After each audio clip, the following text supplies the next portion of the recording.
GraceLaced started years ago, 15 years ago. It was a blog in which I was discovering how the grace of God intersected my daily life, because I was a mama to 6 and a pastor's wife, and my life didn't look glamorous or exciting. It was really just sweeping up a lot of Cheerios, picking up a lot of Legos, and I knew that God's grace had to intersect even those kind of mundane days. And so I was writing about it, but all along my readers had no idea that I was really an artist. I painted, I drew, and I thought, there's no way I'm going to be able to use this skill, because in some way I always thought that that was something you had to take to a gallery or be published. And yet in the little margins of my nap times with the boys, and when Instagram became a thing, it was the perfect platform in which I could write short thoughts just from the heart and pair it with something that I was working out through a paintbrush or watercolor or oils or just graphite on paper. And most of the time it was just happening with my little ones all around right before dinner.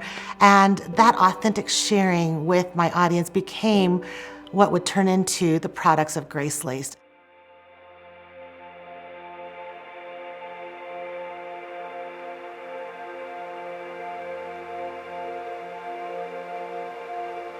Well, I have the privilege of living in Western Colorado. My home sits at 8,000 foot elevation, and so I look out my window right out there, and I'm usually in awe from first moments of the morning to the evenings, and so it's pretty easy to be inspired if you're looking outside. But the truth is, you know, you can be in downtown Chicago, for example, and ultimately find something to be inspired by when you're looking at something, again, that you didn't create on your own. And so I find that I get super inspired just by going to a park even and seeing the way a tree is gnarly as its roots, and it's been there for a really long time, and you wonder how many stories it holds, how many people have sat under this tree and had their first date or got engaged or had a picnic. And so those are all the stories I'm always paying attention to when I go to different places. But my most common places of inspiration currently are in the mountains with my boys, because they love, as I said, they love to go to places that no man has gone before. We're a jeeping family, we are an off-roading family, and so we oftentimes find ourselves in places where in one day we can see everything from wildflowers growing to jagged rocks where you're putting on a parka in a summer's day. And those moments really inspire me because it causes me to just feel small. I love that. That feeling keeps me humble. That feeling keeps me reminded that when I pick up a paintbrush, when I type out 5,000 words for the day or whatever it is I have to do, that I'm just playing a part of a greater story, that it's not all about me.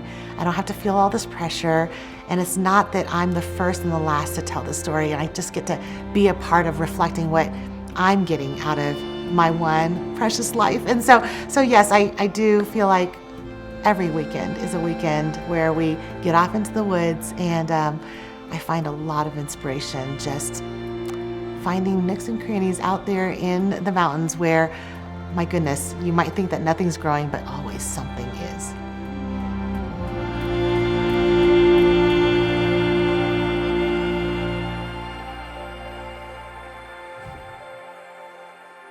So I, as an artist and an overachieving student, I grew up thinking that my worth and my happiness had everything to do with what I could achieve.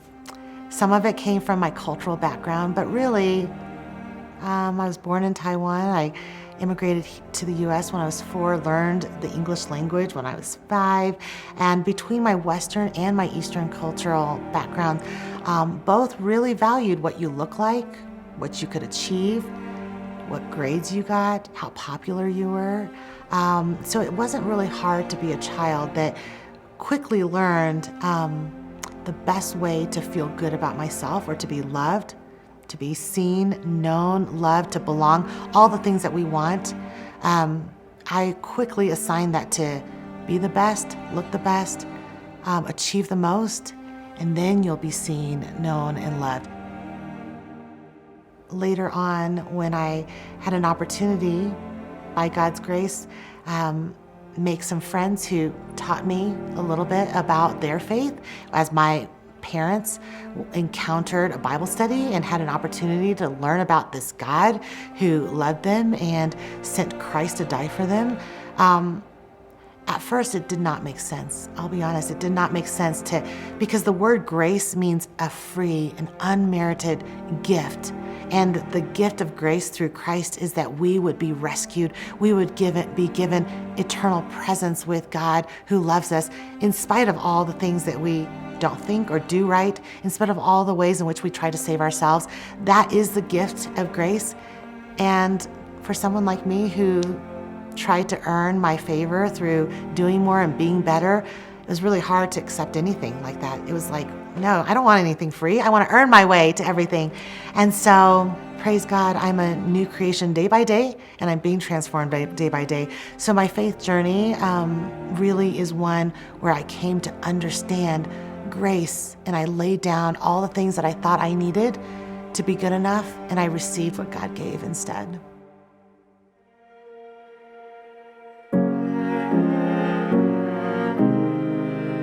I say this all the time, but I love when I go outside into nature and realize that sunrise, that sunset, I can try to capture it with my best paints, with a good combination of pinks and corals, but I had nothing to do with that sunrise that happened this morning.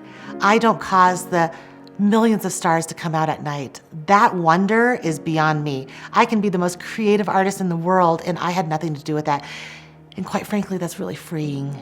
It's a blessing to know that you're not in control of everything. And so that's what nature does for me, is that when I step outside and realize that every spring after the snow melts, that crocus will come up from the ground. I didn't cause that to happen. There's something amazing about realizing that everything that happens from the tide coming in and out to the sunrise and the sunset to the little aspen leaves that are now in full growth here in Colorado, nature tells a story of a God who's in control, and I love to reflect that.